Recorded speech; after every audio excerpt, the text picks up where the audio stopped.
So when you get to thinking about all of it, man, they ended up running a play on bruh. So what had happened was is that, like I said, he had his group of old heads. I had my group, right? My group came and told me this, that, and the third. So his group of old heads had ran a play on him. This is what they did. You know, if you're in the penitentiary, people could drop notes like this cell got that, that cell got that. So what had happened was is somebody had wrote a request form and basically was telling the COs that a certain dude in the DC clique old head had something in his cell, they need to search it. So they come search his cell the whole time. So when they come search his cell, he obviously had something he can go to the hole for in there. They lock him up. So when they lock him up, and you know the hole is the jail within the jail, then they bag him. They make it, the old heads from DC make it seem like he got bagged for the jack. The whole time was another old head who had a jack. But bruh don't know this at the time. You know what I'm saying? When all this was taking place, when the play was in motion, he don't know this. So he think the whole time that the old head that got caught is the one that was hiding in the band before him. And basically, police ran in there, locked them up for the phone, and now the phone gone, but the phone was not gone. The other old head had it.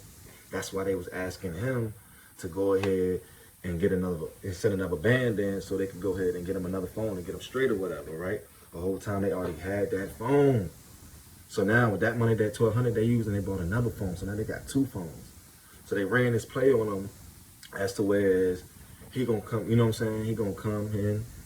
We going, you know what I'm saying, tell him he gonna buy a phone. The whole time we already got it. That's how they thinking, you know what I'm saying? That's how they moving. We already got the phone. We gonna give it to him, let him use it for, you know what I'm saying, a couple of days, couple of weeks or whatever. Then we gonna get one of these cells searched. We gonna tell him the phone gone. See, you know what I'm saying? They thinking he's sweet. They like, man, he gonna send some more money and we gonna get another one. The whole time, the play is exposed a little bit now. It's like, dang, that was a smart play. But the old heads, like I told you, we not all together. So the old heads from on the gene was y'all like looking out for me, making sure that I didn't have no money involved in it. And they basically, that's why I'm thinking that they had even brought it to my attention and told me what was going on.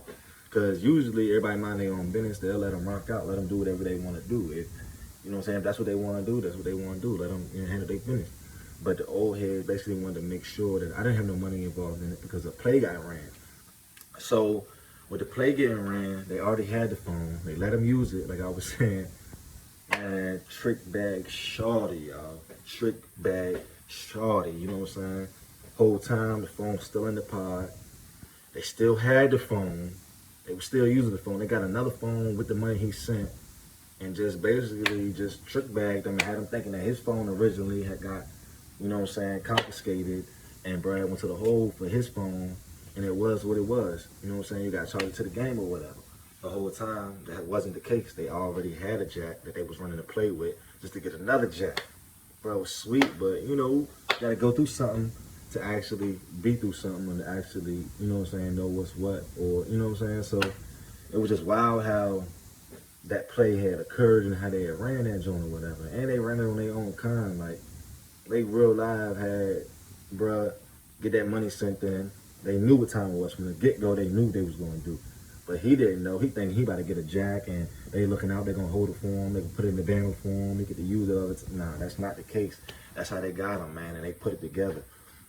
So when I'm thinking about it more and more, I'm like, that is wild. Like, I'm not on that type of time with my men or men from our area or somebody I grew up with, or in the penitentiary, it gets kind of broadened a little bit. You kind of, especially down the road, you like, all right, if somebody from Northern Virginia, I ain't going to backdoor him. I ain't going to do all that now. Somebody from Tidewater or something, they sweet, of course, the same way they would do, you know what I'm saying, vice versa. But to do it to your own kind, I'm like, that's why. And they're not even from Virginia to do it. Y'all definitely already under a microscope because y'all from the city, you know what I'm saying? And just with that whole situation, I'm like, I wouldn't think that they would cause commotion amongst their circle, but I guess because he was young and they figured we was at Augusta and it was a sweet time and he was a short timer, you know what I'm saying? He only had 5-6 years, so they figuring like there shouldn't be no consequences gonna come behind it, and they just ran their play. But the whole time, prison people talk, and it is some nosy people in there, and whether they was trying to look out for me, whether they thought that, you know, I don't know, whether they thought that I was gonna say something, whether they thought, I don't know what it was, but they just, to me, they was making sure that I didn't have no money involved in it because the play got ran.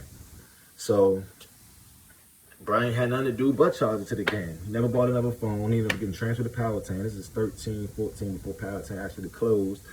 ended up getting transferred out there, you know what I'm saying, to Powhatan. So it was just wild, like, it was wild how they ended up doing that. And Powhatan closed shortly after that, so he got a chance to go to Powhatan to even get up off of this spread.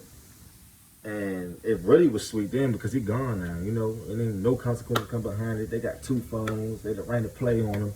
It was just crazy how they threw the alley-oop, man, and they really went on their own kind. So I'm thinking, like, that's wild. Like, penitentiary is real. Like, they'll really backdoor you for the smallest things in here. You know, that's not a small thing. Cell phone's not a small thing by far, but it's principles and morals. Like, something as small as, you know, them coming in and bringing you in, and you'll think that because they're giving you this and giving you that, you know what I'm saying, you first get there, you ain't really got nothing, you got to hit commissary. They like, here, they throwing you lotion, they throwing you, you know what I'm saying, a care package, they throwing you all that. So something as small as that is what I'm basically saying, to have you thinking like, oh, all right, they looking out for my best interest, you know, they making sure I'm good, I got this and the third, plus then they come see you got a bag a little bit. That was just the, you know what I'm saying, that was just a pat on the back. Oh, here, you need this, because my old heads did that. My old heads did that to me too, though. I ain't had nothing at first. I made sure I had my hygiene, make sure I had a care package, so I hit the store. When you first get there, you gotta wait a week or 2 or so before your money transfers with you, before you can actually hit the store and get what you need. So they making sure you gotta hop in that water, they making sure you got soap, you know what I'm saying, everything you need, all your essentials. So something as small as that could build a rapport to where, you know, they setting you up for the alley-oop basically, and that's what they did to him. They made sure he had everything he needed, tell him about, yeah, you with us, you from the city, like, you young, we're gonna make sure you good, you gonna move like this, like, and of course you gonna adapt to it. They're the old, you know what I'm saying, dudes from around your way. So the whole time they did that just to get close to him, to run the play on him. Now, they wasn't on no extra crazy shit. They wasn't trying to get him like hurt or something. So maybe to them it's like, man, we wasn't trying to hurt him, we wasn't trying to do all this, but we seen a young dude come in with a bag, we seen an opportunity, so we snatched it. Maybe that's what it was, but that's what happened. He came in that jump when they ran the play on him. They already had the phone. They had him thinking that the phone that he had bought, that his father had got for him for the $1,200, was a brand new phone that was his. They were just gonna hide in the Bama phone. Just the whole time, they already had it. They already had their plan set up. They already knew what they was gonna do, and they executed. And they executed that jump to a T. But it was just crazy how it came back to me.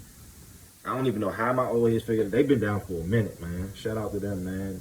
I know one of my old heads when I first got in there, my first pot I was ever in anything, he had a 40 ball. So he didn't even get out to 2032, and this is 2013, 2014. And he didn't, I'm back then thinking about 2032, I'm like, it's not even 2032 right now. I'm like, he like, yeah, they gave me a 40 ball. I'm like, since I was 17. He probably was like 30 something at the time.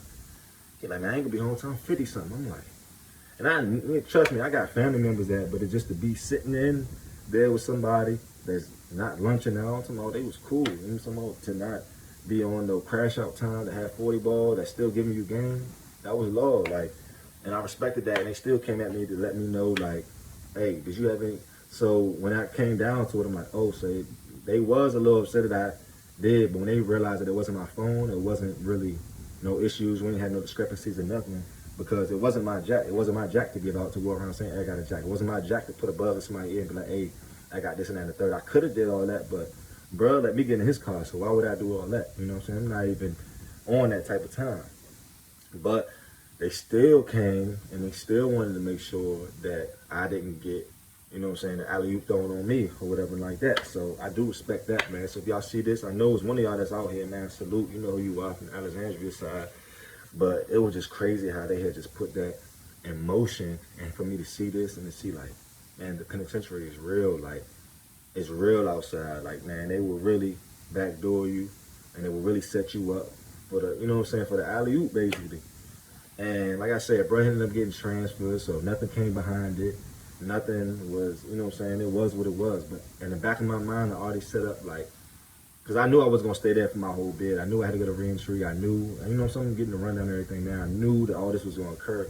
I'm like, I'm going to carry it like that from the rest of the time I'm in this penitentiary, in this spread. Plus, when I go to my next spot, I'm going to always, no matter what, you know what I'm saying, if around the way, if they showing love, I'm going to always keep my eyes open, unless they from my neighborhood. Because it was certain people that even if I met in the penitentiary, it could be any type of situation they was in, no matter what they charge was, as long as it wasn't touching no kids, as long as it wasn't, you know what I'm saying, no extra wild, crazy stuff, I was still gonna rock with them. I was still gonna give them that benefit of the doubt because I knew them from the streets and from the land, and you know, it is what it is. So, man, that's my story for today, man. That's how bro from Dipset got to play around on him, man. He thought he had a jack, thought it was all his, he thought he was lit. And the whole time, man, they ran a play on him, man. And if you see this, you know now. I ain't gonna say no names, man. So, it is what it is, man. Y'all go ahead and like, comment, subscribe, man. I'll give you another banger today, man. Keep up with me, man. Rock on.